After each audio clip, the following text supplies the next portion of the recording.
the face, the only face, the real face of women's basketball, period. She did it again, Caitlyn Clark, shattering records, creating new viewership records for USA Sports. She did it again. Y'all keep running around trying to pretend like this person's the face of the league, that person's the face of the league because they've been here. The executive boardrooms at WNBA headquarters descended into complete chaos, and league officials are scrambling in a state of emergency tonight. In an unprecedented power move that sent shockwaves across the entire sports world, Caitlyn Clark delivered a direct, uncompromising ultimatum to front office gatekeepers. Fresh off breaking yet another historic record and claiming Player of the Week honors, Clark didn't celebrate her massive personal victory. Instead, she turned her attention straight toward league leadership, demanding the immediate reinstatement of Sophie Cunningham after her shocking union suspension, making it abundantly clear that if they don't resolve this crisis immediately, she is walking away and taking millions of viewers with her.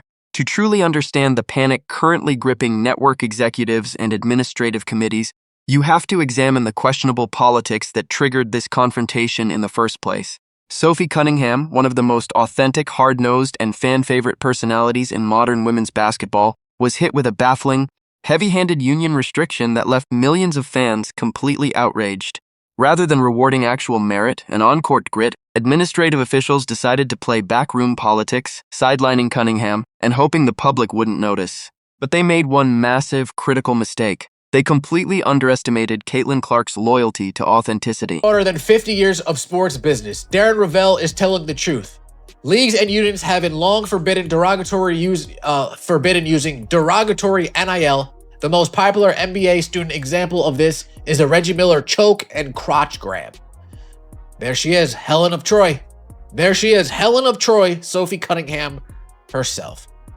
They generally do not know how to run a marketing campaign. Folks, when I first saw this, I was like, dude, who is this troll?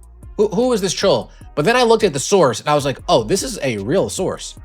This isn't some Joe. Didn't send a polite email or issue a sanitized corporate statement through a public relations team. She stepped directly into the spotlight, made her position unmistakably clear, and uttered words that will resonate through sports history. Bring Sophie back and remove the ban, or you're going to ruin yourselves. Every word coming out of Clark's mouth carried millions of dollars in broadcast value. She openly exposed the gatekeepers for sabotaging their own platform, making it crystal clear to the entire world that she will not stand by while the league mistreats genuine stars who built this game alongside her. The financial reality facing the league right now is a complete nightmare for network sponsors. When Caitlyn Clark takes the court, broadcast numbers soar to unprecedented heights, drawing well over 1.4 million dedicated fans every single night who tune in exclusively to watch her play. Without Clark, those broadcast metrics immediately disappear. Lady right here, Sophie Cunningham. So that takes us back to Darren Rovell. The WNBA Players Association is currently prohibiting licensees from using the Sophie Cunningham point, saying that it is, quote, derogatory. What? What? That is absurd. And if I was Sophie Cunningham, I would be kicking and screaming. What? I saw this and was like, oh, this league is ate up with the perpetually offended.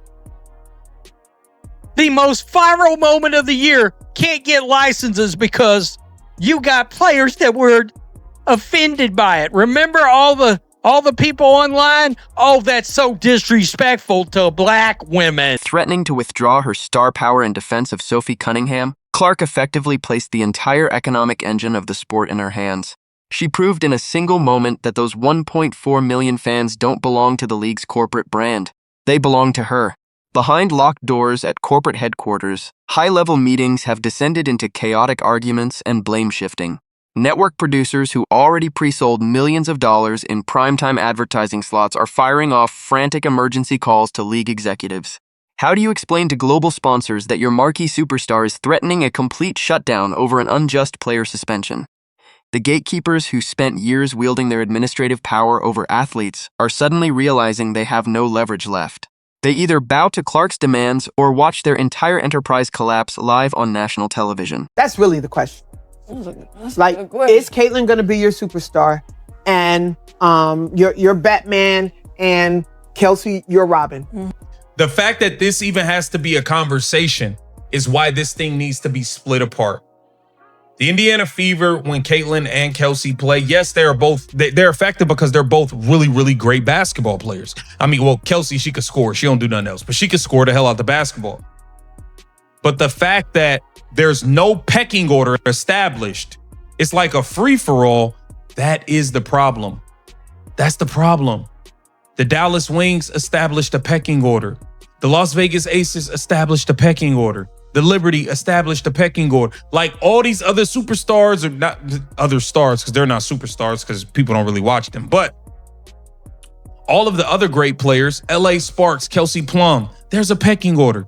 The Indiana Fever is the only place where there's no real pecking order. And that's the problem. When last year, when Caitlyn was then you relied heavily on Kelsey. And you guys were one game away from making it to the finals, right? So my thing is, every team facility in the country, players are watching this historic standoff with absolute awe. For decades, traditional league structures forced athletes to remain silent, accept unfair administrative decisions, and comply with corporate agendas out of fear. But Caitlyn Clark's powerful stand for Sophie Cunningham has permanently shattered those constraints. The locker room culture has shifted forever. Athletes across the sport are realizing that when top-tier talent stands up against backroom politics and selective favoritism, the corporate suits are completely powerless to stop them. Mainstream sports commentators who usually defend corporate policies are now forced to sit live on air and confront an uncomfortable reality. Analysts who spent months arguing that Clark's massive cultural footprint was just standard league growth have been completely undermined by reality. The moment Clark raised her voice to defend Cunningham, social media erupted into a full-scale movement. Millions of fans flooded comment sections, boycotting official network pages and backing Clark's ultimatum with absolute unwavering support. Every time she sets foot on the court whilst shattering viewership records, that's Caitlyn Clark for you, the face of the league. Yeah. Look, Aces... Oh man, maybe it was Ace's son. I thought it was Ace's Sparks. Ace's son USA 343,000. Wow, I thought it was Ace's Sparks. Maybe they just don't have the Ace's Sparks on this list, but damn. That's bad news bears. That's bad. The 3 highest rated games on USA, Fever Sparks, Fever Tempo, Fever Sparks. Oh, one common denominator to certain somebody's team. Is it not? Is it not Jamel Hill? Let's get into the player of the week, shall we? Your AP player of the week, Caitlyn Clark. Many people reported on this yesterday. Many people talked about this yesterday. Congratulations to Caitlyn Clark, player of the week, well deserved. Getting player of the week while on minutes restriction is wild work. It's crazy. Absolutely insanity. Caitlyn Clark by herself is must-see TV. She is amazing and the only person I have to drop everything I'm doing to watch her play. WNBA candidate and all. This isn't just about a single player suspension or a single week of basketball. It is a fundamental shift in how modern media empires function. For years, executive boards believed they could control the narrative, hide behind selective rules, and decide who gets promoted and who gets silenced. But true generational stardom cannot be controlled by a committee. Clark's drawing power is built on raw, authentic passion and genuine solidarity with her peers. When she speaks, millions move with her, leaving the legacy gatekeepers completely helpless. Major corporate sponsors are now applying extreme pressure on the league office to resolve the crisis immediately. Multi-million-dollar brand contracts are hanging in the balance as corporate attorneys review the catastrophic fallout of a potential Clark boycott. Corporate executives don't care about backroom union politics or administrative pride. They care about viewership and public goodwill. And right now, public goodwill is 100% behind Caitlyn Clark and Sophie Cunningham, leaving league officials backed into a corner with nowhere left to turn. Top 4 three-point shooters in the entire WNBA. Aaliyah Boston, Sophie Cunningham, Kelsey Mitchell, and we have Caitlyn Clark. There wasn't a picking the best the most popular player, but clear anti-fever agenda. Now, I believe they might have tweeted this before news came out that Caitlyn Clark actually declined that, but I don't know if Sophie would have turned it down.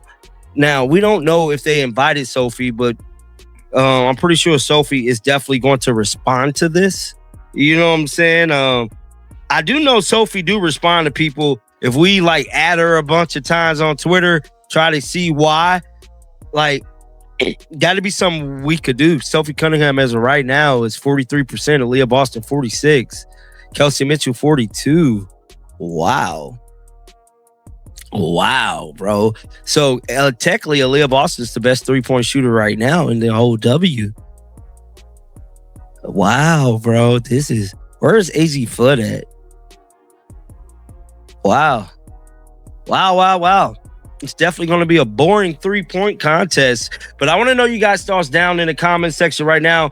Make sure you guys keep them bills on. I will be back with more. Public response to this ultimatum has turned into an unstoppable cultural movement. Fan groups across every major platform have started organizing massive viewership boycotts, promising to turn off their screens the moment any game airs without Clark or Cunningham. The message from the audience is ringing loud and clear.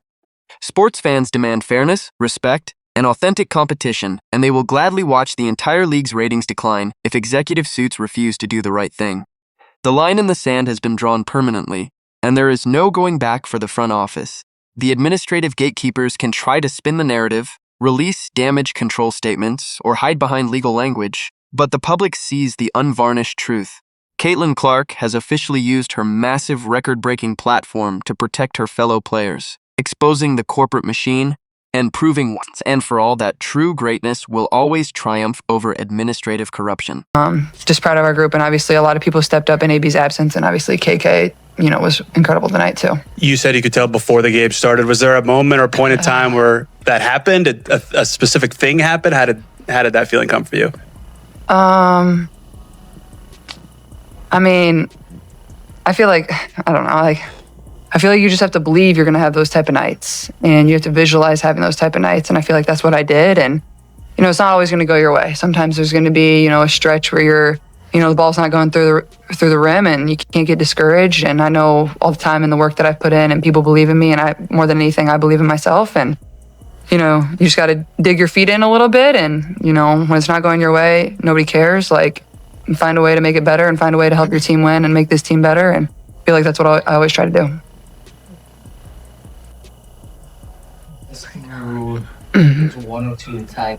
You're kind of scrambling a little bit as the shot clock's kind of going down. They got a deflection, circled back towards half court and kind of went up. Can you take us through that? I think that was your 41st point to kind of go ahead that whole play. Yeah, obviously we had the ball with the game tied, and they kind of blew up our ATO. They played good defense and, got a good tip on the ball, and I was able to chase it down and then get the deflection, which I don't know if I got her on the arm or if it was clean, but I'm not sure the ref was in a position to make the call. I think it was pretty clean. I don't know, but just tried to make a good play on the ball. And then obviously coming back down, I was trying to get the ref to inbound it faster. I wanted to play fast. I didn't want them to set. What is your raw, unfiltered reaction to Caitlyn Clark threatening the entire league to stand up for Sophie Cunningham?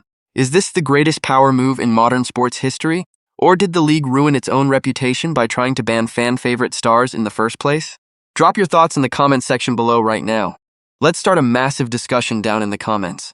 Hit that like button. Subscribe with all notifications turned completely on so you never miss another history-shattering breakdown. And share this video with every single fan who demands the truth. Thanks for watching, and we'll see you on the very next explosive broadcast.